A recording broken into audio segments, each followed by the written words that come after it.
Almost 24 of my relatives are under suppression and regular attack from Iran's puppets in Iraq, the government of Nouri al-Maliki. My father lost his life during one of these attacks back in September. And almost 24 of my relatives are prisoners of conscience in Iranian jails, such as the notorious Evin prison, where just this past week, many prisoners of conscience were brutally attacked. They endure physical and psychological torture every single day. And as much as I hate to say this,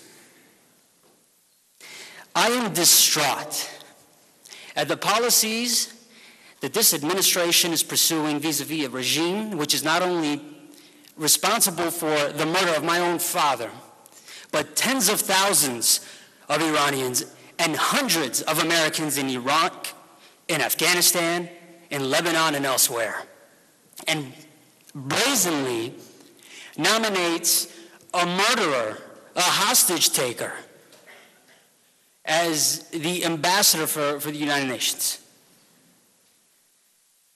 My government looks the other way in the face of these atrocities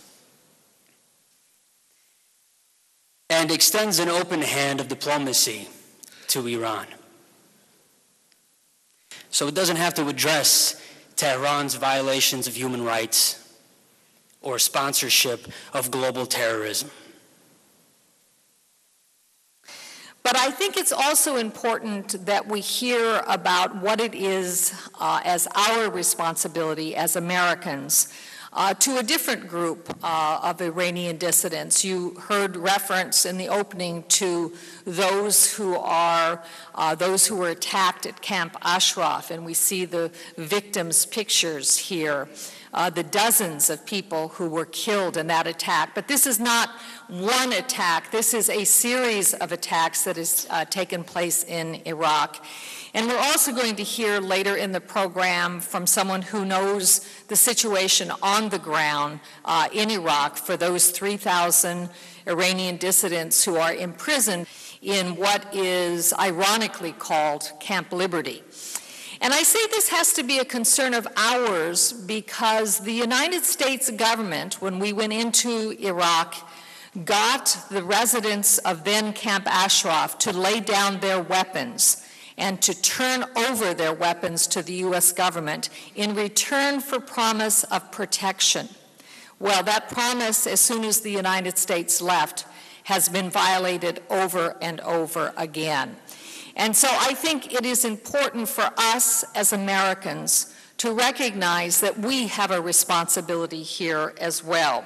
And we have a responsibility to do what we can, and we'll talk more about that later, to try to give assistance to those 3,000 persons who are still entrapped in Iraq, being persecuted by the Maliki government, that really is acting simply as a puppet of the Iranian regime.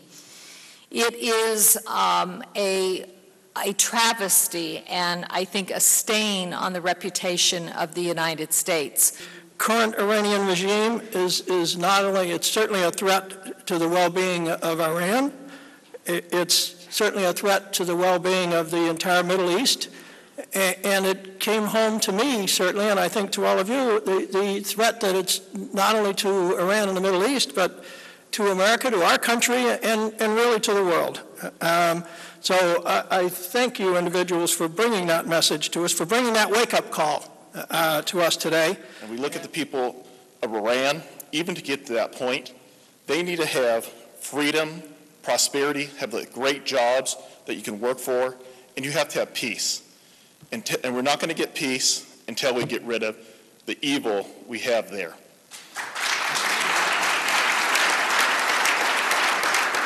We must have the sanctions continue there. We must be showing our strength.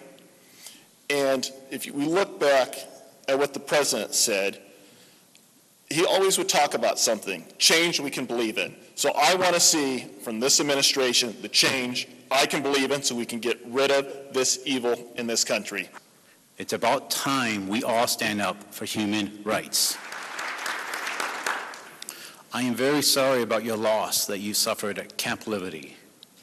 I'm very, very sorry about your loss at Camp Ashford. You should not have to go through that, but we are going through that. So we have to stand up together. We have to fight for human rights together. I'm very sorry for the lack of leadership coming from Washington, D.C. and the Obama administration. You deserve better. We deserve better. Now only we could hope that we can bring to this regime to the end of their crime against humanity. One of those examples is my uncle that was back in 1985 arrested, tortured beyond being recognized by his own family due to deformities that was done to him, and was martyred.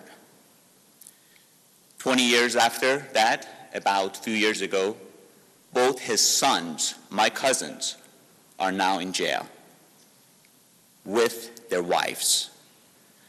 3-year-old daughter and 12-year-old teenager now is being raised by an ill grandmother, all because they believe in a religion that does not see eye and eye with the Islamic Republic. No ands, ifs, or buts. What's being happened in Iran is a war against humanity, mankind, peace, and unity.